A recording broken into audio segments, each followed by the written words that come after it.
Hi guys, welcome back to Career Stream Matters. Today I'm going to be sharing a little bit more about how I make these videos and some of the tools that help me do some of my research, as well as some of the like the tools, the apps, the physical items, as well as editing software and all that kind of fun stuff. So the first thing I have on my list is some form of scanner. You can use the regular flash, or not the flashlight, the camera that comes with your phone, or you can use, I like to use an app called Evernote Scannable. It's like a blue icon with a little book, and I like that when I go to the library and scan physical books onto my phone, so that way I can read them when I'm not at the library, especially if it's something that like is an original document that I can't take home or I can't take like to a copier. Most libraries will have a copier that you can use, but a lot of university libraries don't, or if they do, it's only in a specific section where you're like allowed to print. They don't have necessarily like the scanners where you can put the book down and like, scan it into a PDF or scan it onto a page. Like you can make copies, but you can't really make it a PDF. So I recommend either using it on like a regular printer if they have a scanning feature, or I think Staples does it. I know some UPS stores offer it. I got a printer. We actually have two printers at my house. One I got for an Easter gift from my parents, and one River got as a gift from their grandma. And combined, we have two printers, so we just use them for whatever each one's better for. Those are both very helpful. I always like having a highlighter as well as a pen. I personally like to write in pen and just scratch it out if I need to scratch something out. I feel like it helps my process, but some people prefer pencil, and that is okay, whichever you prefer. A notebook or scrap paper is always good. I like getting the marble notebooks from like Dollar Tree or ShopRite. They're usually on sale around the beginning of the school year. I usually get them around like mid-September, get a bunch and make it last for the year. I usually go through like a notebook every 2 to 3 months, usually 6 months if I'm really busy with work. Excuse me. But I try to make it closer to every 2 to 3 months. You don't have to have a fancy notebook. Any old notebook will do. You can use the Notes app on your phone, as well as Google Drive or Google Docs. Like Google Drive and Google Docs, because they're part of the same, I also like using that for writing. Like, when it comes down to turning my notes into, like, thoughts and a video, I try to make a script. And I don't write like every single thing I'm gonna say, but I try to like at least make the main points I'm trying to say into sentences. And I try to like structure it as if like I'm writing an essay. Like, you gotta have the intro, you gotta have the end, and you gotta have the shit in the middle. And I usually write out the shit in the middle because my intro is always the same and my exit's usually similar. So I already kind of know what to do for those sections, but you can play around with it if you're making your own videos. I recommend trying out different intros and trying out different things that you can use for your ending. You can play around with different types of software to do fun stuff like that. I like using iMovie for my editing. When I had a MacBook, I used that a lot for my... Well, River's laptop's making noise. Is that gonna fix the quality? Hopefully the audio is a little bit better. I'm sorry about that, guys. But yeah, I like using iMovie for editing, and back when I had a MacBook, I would use that for editing as well on iMovie.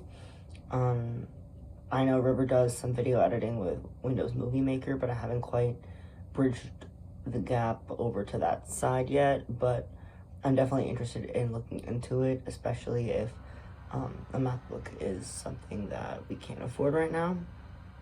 Hopefully we can get one soon, but I'm working hard to make it happen for you guys, so keep on watching. Hopefully we'll have better quality content coming soon, but until then, I hope you guys enjoy these shorter form videos that I'm filming with my phone. I also obviously need a internet browser and some way to store videos and photos.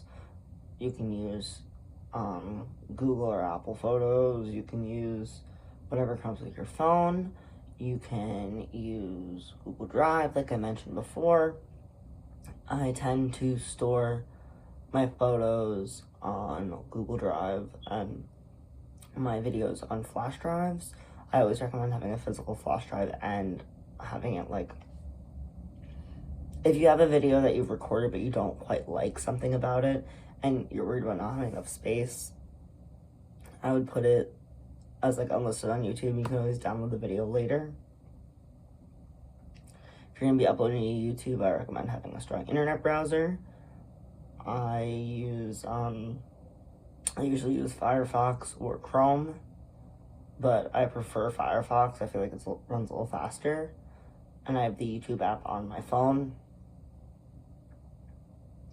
I also, I do a lot of my research at the library. I try to collect a bunch of different library cards. Right now, the only library cards I have are for the Giuliani, what is it called? Giuliani fucking, what's the library at NJC called? We're gonna figure it out. NJC library name. Congressman Frank J. Giuliani Library at New Jersey City University. It's a public university, so you're allowed to just like fucking walk in.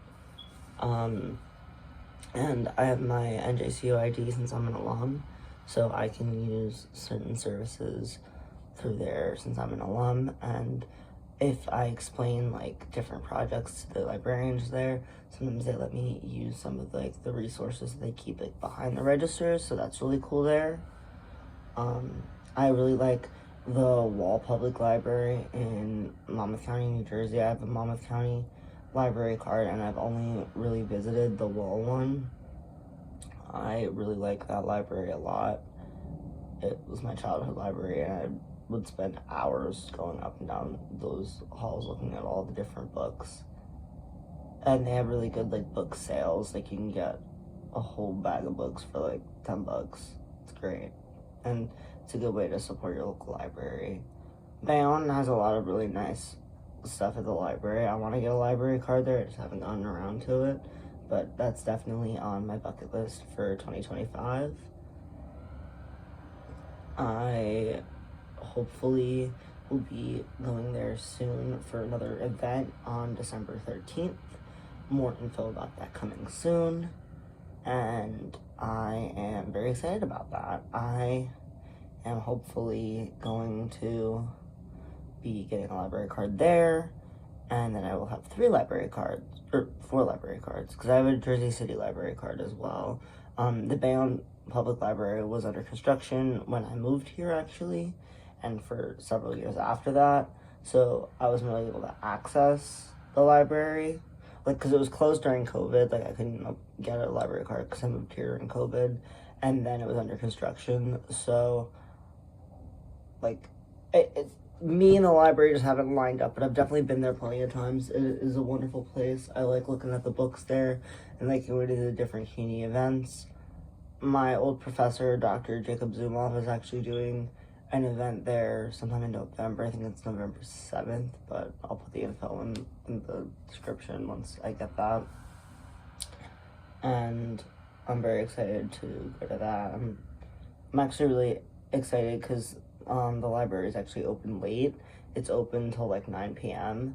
So I get off of work at like 6:30, and I actually get to go and enjoy it, and I'm very excited about that because not a lot of library events are held late at night, and I'm very excited about the whole thing.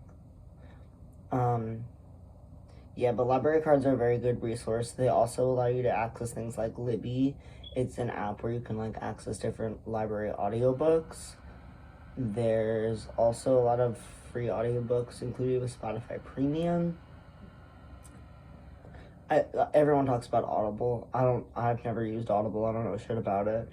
I've bought like audiobooks on Amazon, but it's like not the same thing as Audible.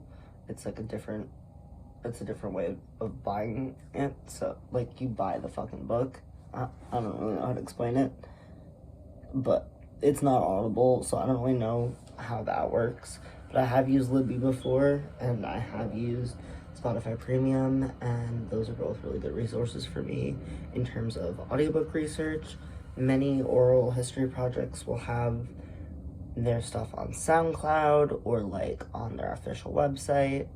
I know that the NYC Trans Oral History Project has like just like the videos on their website. You can just like click on it and it plays it. Also, information on that in the description. It was really fun to work for them. I really enjoyed my internship there, and they're a really wonderful organization. I also really like getting inspiration from community events, community spaces, and different resources. I got a lot of information for some upcoming videos from Hudson Pride Center. I've also gotten a lot of information from Project Real in Asbury Park, as well as just, talking to other people in the queer community. I also got a lot of information about fetus stuff from Fetus for Fat Liberation. They're really a wonderful community and group of people who support fat liberation and are also interested in fetism. And it's really cool to see two of my favorite things collide. So that's very, very cool. And I've been in their Discord server for about a year now, or probably over a year now, and it's been really wonderful. I've been learning a lot. I don't really talk much on the server, but I've been a long-time lurker, and I really like learning new things. And yeah, I feel like it's a really great resource. They're underfunded right now, and I would really appreciate if anyone watching this would support either Fetus for Fat Liberation or the NYC Trans Oral History Project, but especially Fetus for Fat Liberation because they're a much smaller organization. But if you have any extra funds this holiday season, please consider supporting trans people. Please consider supporting queer people. Please consider supporting kinky people. Please consider supporting fat people. Please just consider supporting your community. Uplift each other.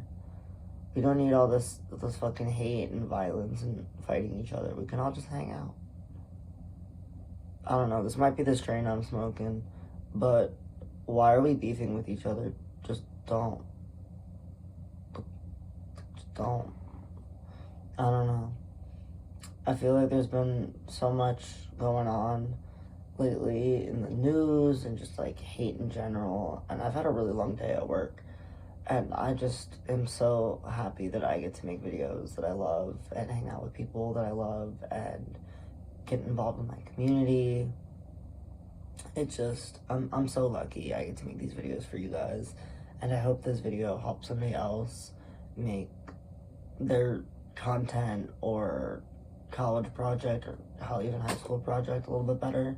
This is more oriented towards my work that I've done since getting more involved in college, especially since getting involved with the Women's Center, as well as the Digital Ethnic Futures Consortium. I feel like both those experiences, and as well as my internship at the Trans Oral History Project, or the NYC Trans Oral History Project, I was doing all three of them at once for one semester, and I was literally like living the dream. And I feel like looking back on college, I feel like I glamorized it so much because I think I was just more jealous of the community and the people who I loved who was still around. And it's not necessarily the college experience I miss, but more the environment. And I know that doing that work, even though it was work, it was not nearly as exhausting as any retail or food service shift. I actually felt like I was making a difference in people's days. And like, I know I'm making small differences, and that is good enough for me. It definitely feels like there's been part of me that's missing since I've been able to do that kind of work. And I feel like Queer History Matters has definitely been that outlet for me in terms of my research. And I'm so happy that I get to share my research with you guys. I don't know, this might not make any fucking sense, but I hope somebody got something out of this. I'll see you guys in the next one. Have a good night.